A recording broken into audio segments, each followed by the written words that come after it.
Hello and welcome to the poll list. I am McKay. We have Matt here and Chris. And today we are going to be talking about movies we wish we could see in theaters or movies that we think deserve to be made and put into a theater. Okay, so I'm going to start things off.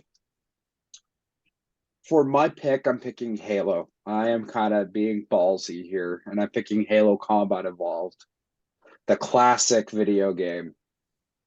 It deserves to be a movie, and it deserves to be done right. It deserves to be done in a way that how Bungie treated the original Combat Evolved, the art of Combat Evolved, the vistas of Combat Evolved.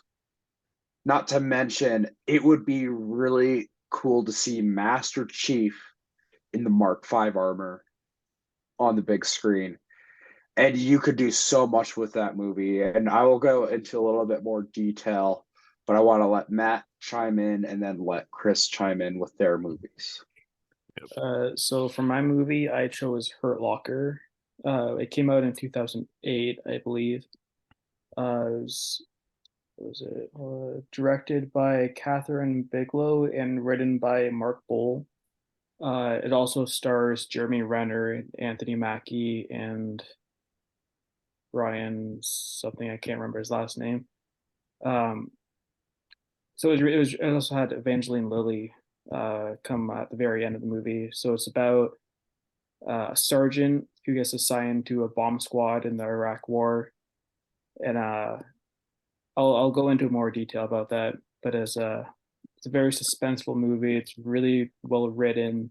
It really follows what it would be like following a soldier in that kind of war. Chris, you can go with yours. Right?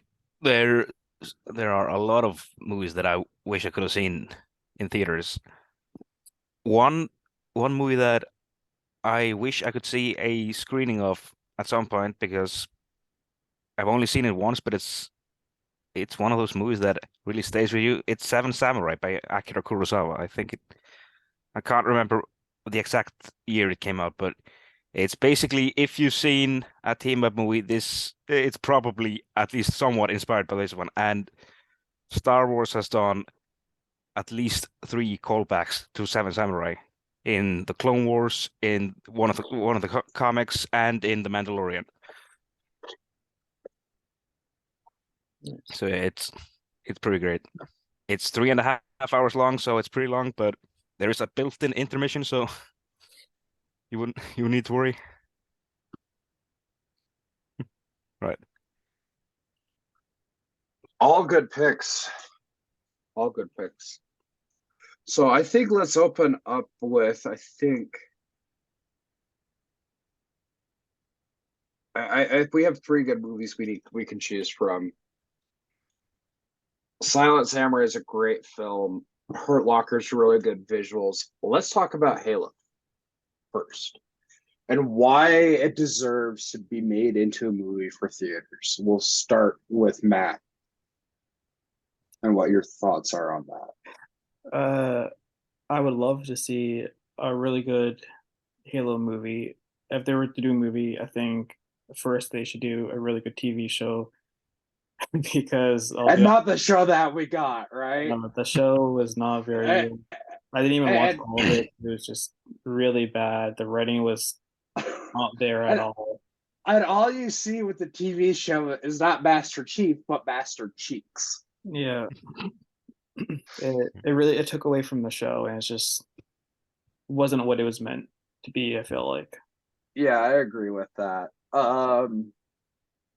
So Chris, I know you're very limited on Halo, but I mean, what do you think of Combat Evolved? Like, let's just pick Combat Evolved for the sake of the movie.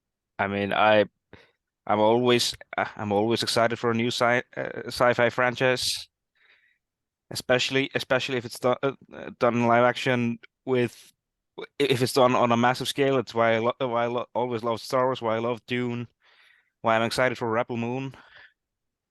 I just yeah, I've always been a huge fan of science fiction fantasy. I mean, I've never been that into Star Trek, but yeah, I always love the concept behind it, and yeah. So I'm gonna pick why I think Halo Combat Evolved. I'm gonna talk about it a little bit. I played through the original Halo Combat Evolved. The art of Halo Combat Evolved was phenomenal.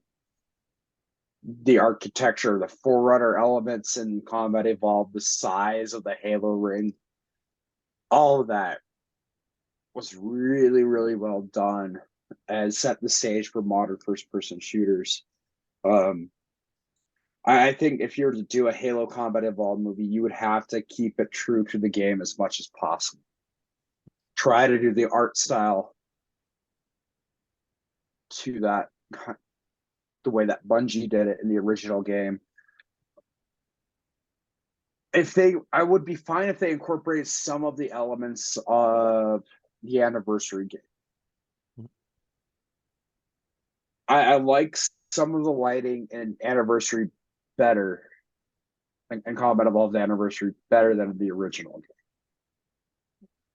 But the vistas in Combat Evolved are breathtaking. Matt, you remember those vistas, don't you, playing through Combat Evolved?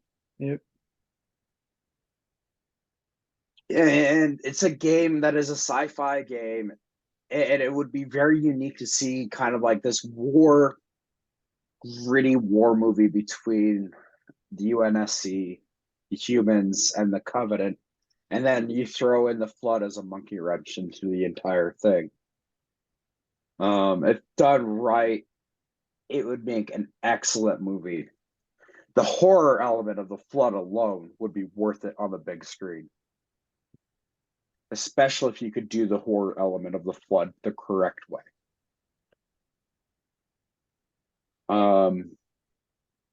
I remember playing through the library on Combat Evolved and Combat Evolved Anniversary. That was one of the most scariest missions out of any video game. The size of the corridors you're fighting through for the Flood. If you could do something like that, but show a massive battle, I would love to see that where the camera's on Master Chief and he's interacting with Guilty Spark, and Guilty Spark goes off, and now you see Master Chief having to fight off a horde of Flood. I think that would be really, really cool. I think the battle sequences against the Covenant would be really good. You could also add in some other elements into the movie. You can add in, if you wanted to go off of more of the novel, Hail of the Flood, which is the novelization of the game.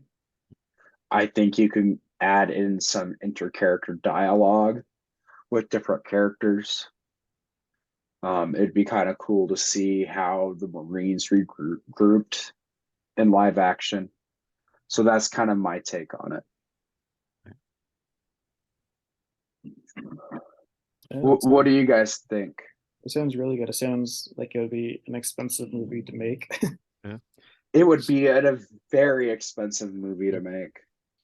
I mean, yeah, I haven't played any of the Halo games, so I'm not really sure how extensive the story in each game is. But yeah, it sounds like an expensive show would probably, if done right, not like Amazon did it. Was it Amazon? Was it Amazon that made the It was Paramount Plus. Paramount Plus? That sorry, not the way they did it. But And yeah, the way they did it, to their credit, the way they did the Halo TV show, Hmm. they did it in a way where they didn't have to get deep into the lore. Yeah. They were treating it as their own kind of take on the Halo universe. It's a completely separate universe from the mainline series. I think if he were to do the movie that I'm talking about with Combat Evolved and set it based off of the game, I think that would be the way to go. Yeah. Personally. You would have a lot of the art style from the original game in the movie. It would be very expensive. Hmm. It would be also a technological undertaking Yeah. equivalent to that of James Cameron's Avatar. Hmm. A very technological movie as well. But the writing needs to be spot on. Yeah. The visuals need to be spot on. Because we've all seen these movie adaptations of games, right? Yep. And even the better live action adaptations of games that I've seen, like The Last of Us, they change a lot of the stuff, a lot of the minor details. They cut out a lot of the action, sometimes unnecessarily, in my opinion. And yeah, it's I think And they then cut some parts out just because they have to fill like that, like 40-minute episode, right? You kind of have to yeah. add more writing in to make it last longer, which I get. But But I never understood uh, why. Oh, sorry. if you look at a movie adaptation of a video game, Resident Evil's classic version of this. Hmm. Within if you watch Resident Evil and you watch the Mila Jovovich movies, you kind of get this sense that this is a separate universe than the mainline Resident Evil games. I mean, it totally is. The first movie is the only one that could possibly fit into the universe of the games. The second one is more of an adaptation of the third game, but with Jill put in the background. And after that, it just becomes its own thing entirely. And I think like it's a classic example of what happens when you have this really good video game franchise turn into a movie franchise, but they steer away from the content Yeah. of what the game was about. Um, the Halo the TV show on Paramount Plus is another example of that. There was all this rich lore within the Halo universe. You have all these novels to pull from. Yeah. You have all the video games to pull from, but yet you go with an entirely separate direction. The cast of Halo is a great cast, don't get me wrong. I would tweak some of the cast. I think I would cast someone else for Captain Keys. I think that was Matthew actually. Oh, sorry. I was good. Matthew McConaughey would be my Captain Keys for if I were to direct and make the Combat Evolved movie. Yeah. I would have Matthew McConaughey play Captain Keys. Yeah. Yeah, I was gonna say that the most recent Resident Evil film, for me, the cast was actually fine. It was mostly the writing, and I And mean that's the another writing, thing with as you're pointing, it's writing. writing and These video directing. the writing of these video game of these movies that are based off of a video game needs to be spot on. Matt, do you have another classic example of a video game franchise turned into a movie that had so much potential but fell flat on its face? um, not off the top of my head, no. Like I'm fine if they make a show or a movie that steers away from concept a little bit because like if it's a direct adaptation of it you can see what's going to happen, right? Kind of it's Yeah. predictable. It makes it a lot less fun in my opinion, as long as the context is there and like the story's fine and the writing is great, then I think it could be decent. Like I think The Last of Us is a really good example of that. Yeah. It's really good writing, the characters are great, the cast is fantastic, so I have no issues with that show at all.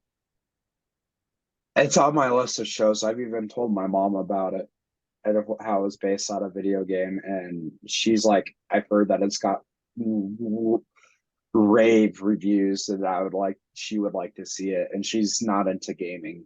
Yeah, I watched it with my mom. It was she ended up loving it. Mhm. The game series itself, like I haven't played the second one because I don't have the new generation of PlayStation, but the first one is has to be one of my favorite games of all time. It is so much fun. The second one is great, no matter what some of the naysayers may say. But the second one is really badly paced. It's way too long. Mm, It's like 3 times longer than the first game, okay. which is why they're splitting it in. They're splitting it into multiple seasons for the show Yeah. because the story is just too long. There's another video game franchise that has had a movie adaptation of it. Assassin's Creed. Yeah, I remember. I didn't see that one, but my I've my seen it. fr my friend who was really hugely into Assassin's Creed, he didn't really like it. And I've heard horror stories about that movie. So we're not going to touch there. My friend, So Great. my friend complained a bit about how he's dyslexic, so he complained a bit about the fact that much of the movie wasn't in English and he had to read the subtitles. And Mhm. yeah, he's back then he struggled with reading in English. He even struggled with reading in Icelandic, but he's a lot better at it now. Yeah. Another franchise that doesn't get enough credit is the Tomb Raider series. Yeah, Like it I mean, came with a movie a couple of years ago now, but like I thought the movie was decent. A lot of people like I feel like it didn't get enough attention as it should have. I thought it was okay. I didn't love it as much as I expected to. I had just finished the first of the reboot series at the time, Mm. and I thought it lacked some of the potential it had, mostly because it went for a PG-13 rating. But Mm. yeah, it had a lot of potential, and I was excited to see where it was headed. But yeah, they scrapped that. They Yeah. scrapped that series. it's always a good kind of way to think about like what video games could be movies. Halo is deserving of it, but they need to do it right. Yeah, Um, all right, Matt, let's talk about Hurt Locker. right. Right. So yeah, 2008 war movie based in Iraq. Uh, what I really like about this movie is that so like throughout the movie you'll see like he'll collect pieces of bombs that like almost killed him, and his like teammates like find this box and he's like, "What do you have this for?" And he's like, "Oh, it's things that almost killed me." And oddly enough, one of the things is in the box is his wedding ring. Yeah, it's a really good movie.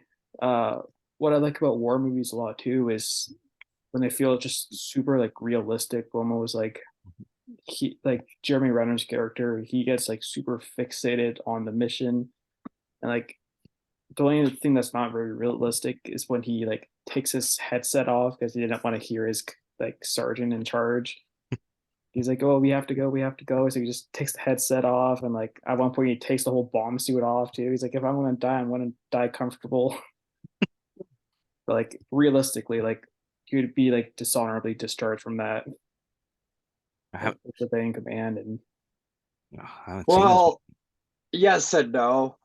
From my military experience and talking to buddies who've served, they've had battle buddies like that. Worst thing that happens is like they don't get dishonorably discharged; they just get written up. I mean, when you're putting everyone at risk like that's a life or death experience there. But It depends. It depends. Like it depends how good they are. First of all, yeah, I mean, if you don't have like that kind of relationship with them, really like that chemistry of working with them on a team, like that has the something that has to build up to that. Like in this movie, he was just kind of thrown into it. But at the end of the movie, like he gets like I guess he gets like PTSD from it, kind of like everything freaks him out. Like he's paranoid about bombs. He's always looking for things like potential like ticks or whatever. So he's like, even to his son, he's like, yeah, like you're fun and you're loving this toy dinosaur thing right now, but like one day, like you're not gonna have that. So he goes back to war just because like yeah. that that sense of he's doing something, you know? Kind of funny. I I was gonna say I, oh, okay, sorry. no, go ahead. I'm sorry. I keep Yeah, cutting you off. yeah. I was just gonna say I know I've seen The Hurt Locker, but it's been so many years since then I don't remember anything about it. It's so Yeah, weird. no, I watched it the first time a couple of years ago, and I watched it again for like the second or third time last weekend. I'm like, oh, this movie is just so good. I think I just saw it right like I don't know 2 3 years after it came out. So Okay. Yeah, no, it's I, really good. I've seen The Hurt Locker multiple times. First time I saw it was right when it came out. Um, then I saw it again after I got out of the army. And watching it after I got out of the army, it hit different. And what really stood out to me was when he wanted to go back. I experienced that right after I got out, wanting to go back. I never was deployed, thankfully, but I know I have a lot of friends that have been deployed who have came home and wished that they some of them wish that they never went over, but some of them are like, I want to go back over. Yeah, It's a brotherhood. It is a like you go. It's a crucible, to put it in layman's terms. It is a crucible. mhm, You're thrown into a situation with random people that you don't know, but as soon as that first bullet flies over your head, yeah, politics, religion, whether you're gay, straight, black, white, blue, green, doesn't matter. You're fighting for the buddy next to you. yeah. That's the thing. And that's probably my favorite part in the whole movie is when they're in the desert and there's a sniper across the way, and there are pinned down on the other side, and so Jeremy's character and Anthony's character, they're laying side by side, like covered in sand. It's hot as hell. Like you can see like the dust, like skin's all cracking, and like you see like Anthony's eyes are all like bloodshot because he has the sniper up to his face. Like he can't move away because if he gets away, he's going to get the shot on him, right? And like there's the one part like when you see like there's like a black fly is like crawling up the guy's face, and it's like on the guy's eyelid. He doesn't even blink, doesn't flinch, and it's the most like it has to be one of the most intense scenes of the whole movie. To attest to the realism of that scene, this story comes from Vietnam. And this actually comes from one of my professors, one of my biology professors who's a Vietnam veteran. He was he was special forces. He was a special forces medic. And there was a mission that he was on. This is the only one that I heard from him. Where he doesn't talk about it because normal people don't understand it. But he and his platoon were essentially being hunted by the Viet Cong. And they had to sit and wait. No lights, no nothing. They couldn't even light a cigarette. They had to maintain that level of light discipline. No sound.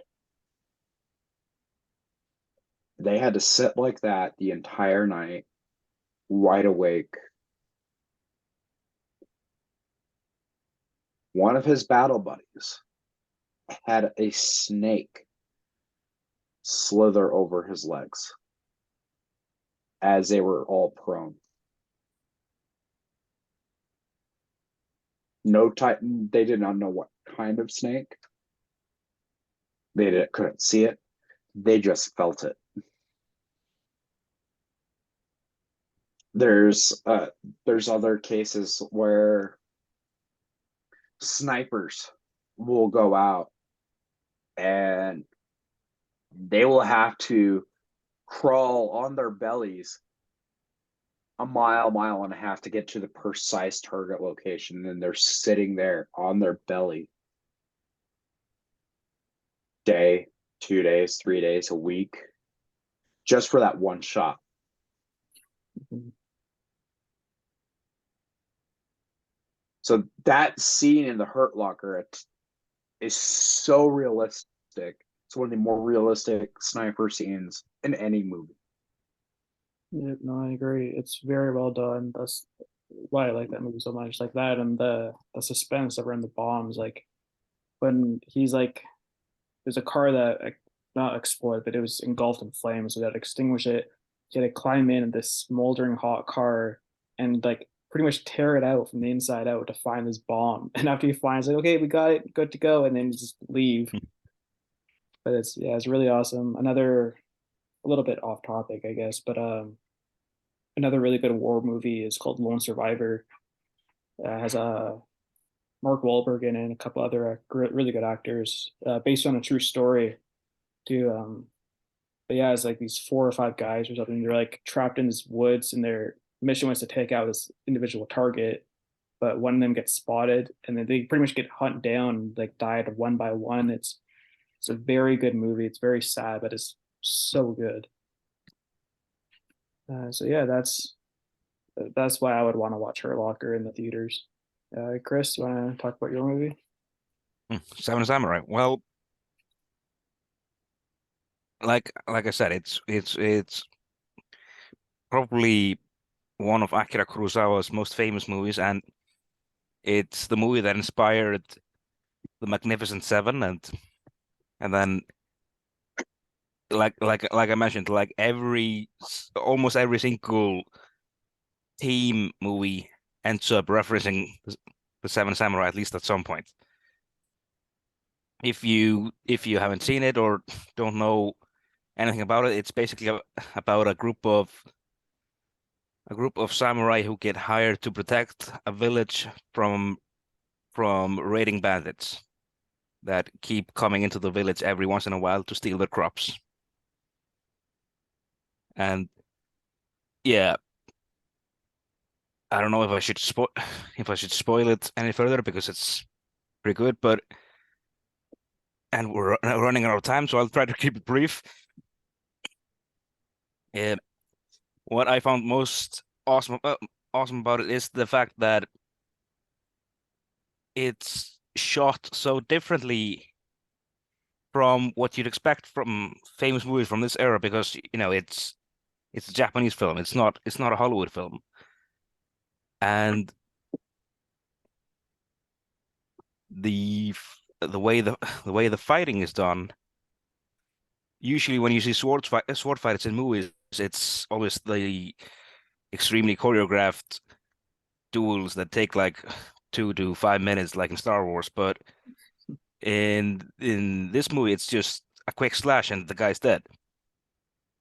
Mostly just staring and waiting, which is kind of ironic that the movie would then get adapted as a Western like 10 years later.